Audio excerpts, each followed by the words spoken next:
जय माता दी। आज करवा चौथ पर आइए सुनते हैं चौथ माता की यह कहानी। एक बूढ़ी अम्मा के ग्वालिया बाछलिया नाम का एक बेटा था। बूढ़ी अम्मा अपने बेटे से बहुत प्यार करती थी और उसके लिए 12 महीने की चौथ के व्रत किया करती थी। बूढ़ी अम्मा का बेटा हमेशा लकड़ी काट कर लाता और दोनों माँ बेटे बाजार में लकड़ियाँ बेचकर अपना गुजारा करते थे। बूढ़ी अम्मा रोजाना लकड़ियों में से कुछ लकड़ी अलग रख देती थी और चौथ के दिन बेटे से छुपकर उन्हें बेचकर सामान लाती और 5 चूरमे के लड्डू बनाती। एक लड्डू अपने बेटे को खिलाती और एक लड्डू खुद खाती थी। एक बार चौथ का ही दिन था। बूढ़ी अम्मा का बेटा अपनी पड़ोसन के पास गया। उसने देखा पड़ोसन ने चूरमा बनाकर रखा था। उसने पड़ोसन से पूछा कि आज कौन सा त्योहार है कि आपने चूरमा बनाया है। पड़ोसन बोली कि मैंने तो आज ही बनाया है। आपकी माँ तो हर चौथ के दिन चूरमा बनाती है, आपको खाने के लिए नहीं देती है क्या? तो बेटे ने कहा, हाँ देती तो है। फिर पड़ोसन ने बूढ़ी अम्मा के बेटे से कहा कि आप जो लकड़ियाँ काट कर लाते हो उनमें से कुछ लकड़ियाँ आपकी माँ छुपा कर बेचती है और उन्हीं लकड़ियों से मिलने वाले पैसे से चूरमा बनाती है। बेटा अपनी माँ के पास गया और बोला कि माँ, मैं इतनी मेहनत से लकड़ी लेकर आता हूँ और तुम चूरमा बना बना कर खा जाती हो। तो या तो आप मेरे को छोड़ दो या फिर चौथ माता के व्रत को छोड़ दो। माँ बोली कि बेटा, मैं तो यह व्रत तुम्हारे लिए ही करती हूँ, तुम्हें छोड़ सकती हूँ, लेकिन चौथ माता के व्रत को नहीं छोड़ सकती। बेटा घर छोड़कर जाने लगा तो माँ ने कहा, बेटा तू जा तो रहा है, लेकिन यह कुछ अनाज है जिसे मैंने चौथ माता की कहानी सुनी है। यह लेकर जा और जब भी संकट आए तो चौथ माता का नाम लेकर कुछ दाने वहाँ डाल देना। बेटे ने सोचा कि यह तो झूठ है, लेकिन कोई बात नहीं। उसने वह अनाज के दाने रख लिए और घर से चल पड़ा। वह घर से थोड़ी ही दूर गया था कि उसने देखा खून की नदी बह रही थी और कहीं से भी रास्ता नजर नहीं आ रहा था। उसने चौथ माता का नाम लिया और थोड़ी सी अनाज के दाने वहाँ डाल दिए और कहा, हे चौथ माता, अगर आप सच्ची हैं तो यहाँ रास्ता हो जाए। इतने में ही नदी सूख गई और वहाँ रास्ता हो गया। वह आगे बढ़ा और जंगल में पहुँच गया। थोड़ी देर में रात हो गई और जंगल में जंगली जानवर बोलने लगे। उसे बहुत डर लगा तो उसने चौथ माता का नाम लेकर वहाँ पर कुछ अनाज के दाने डाले और कहा, हे चौथ माता, मुझे रास्ता दिखाओ, वरना यह जानवर मुझे खा जाएंगे। इतने में ही रास्ता मिल गया। चलते चलते वह एक राजा के नगर में पहुंच गया। वहाँ का राजा हर महीने एक आदमी की बलि देता था।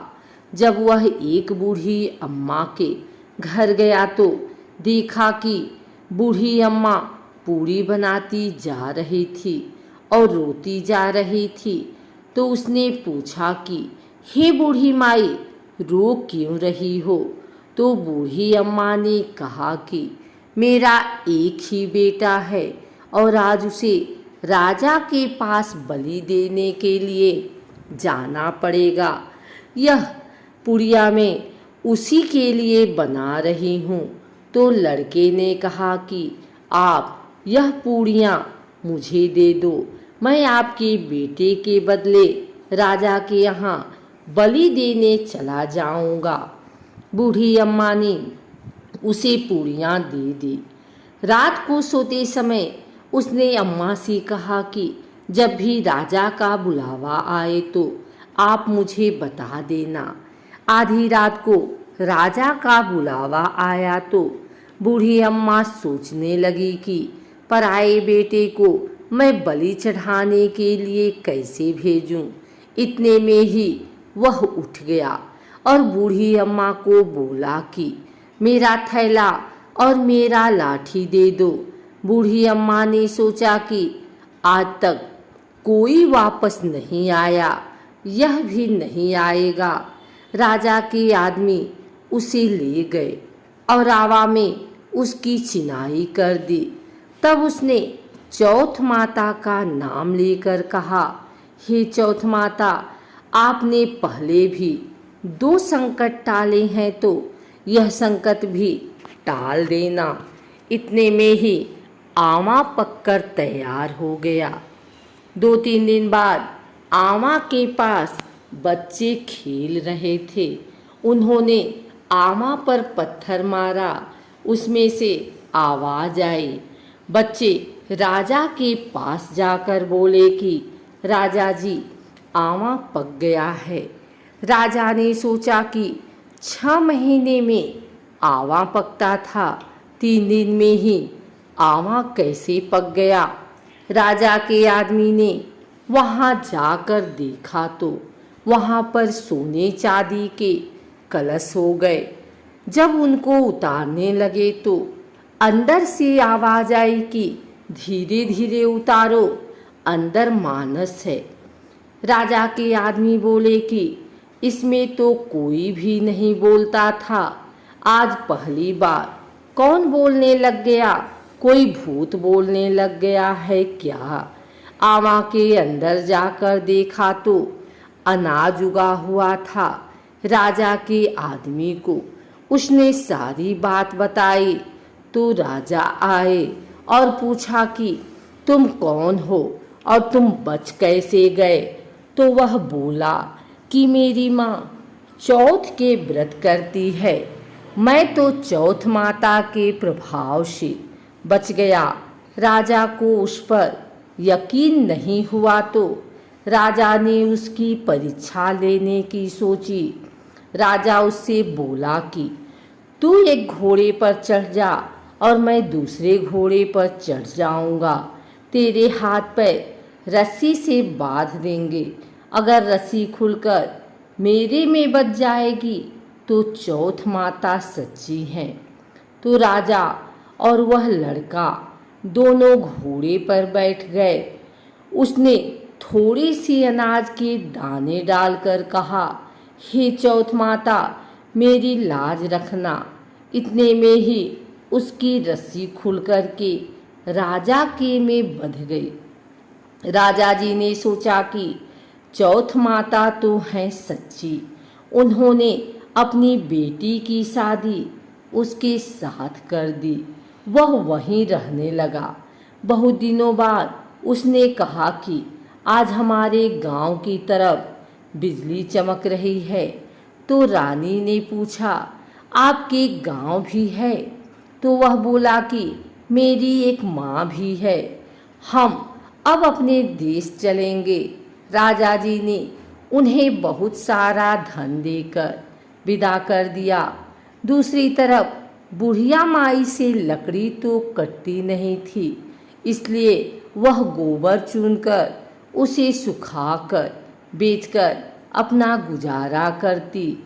पड़ोसन ने उनके बहू बेटे को आता देखकर बोला, बुढ़िया माई, तेरे बेटे बहू आ रहे हैं और बहुत सारा धन लाए हैं। बुढ़िया माई ने बोला, मेरे कान में बेटा कहाँ था। एक बेटा था जिसको तूने लगा सिखाकर भेज दिया। पर बूढ़ी माँ का मन नहीं माना और उसने ऊपर चढ़कर देखा तो सच में ही उसके बेटे बहू आ रहे थे। बेटे बहू आने के बाद बूढ़ी अम्मा का आशीर्वाद लेने लगे और कहा कि हम चौथ माता के प्रभाव से ही बचे हैं। तब सारी नगरी में ढोल नगाड़े बजाकर कहा कि बेटे की माँ और उसकी पत्नी सब कोई चौथ का व्रत करें। 13 नहीं तो 4, 4 नहीं तो 2, तो सब ही करें। हे माता, जैसे बुढ़िया माई के बेटे का संकट काटा वैसे ही सबका संकट काटना। कहते को सुनते को सबको अपना आशीर्वाद देना। जय चौथ माता की।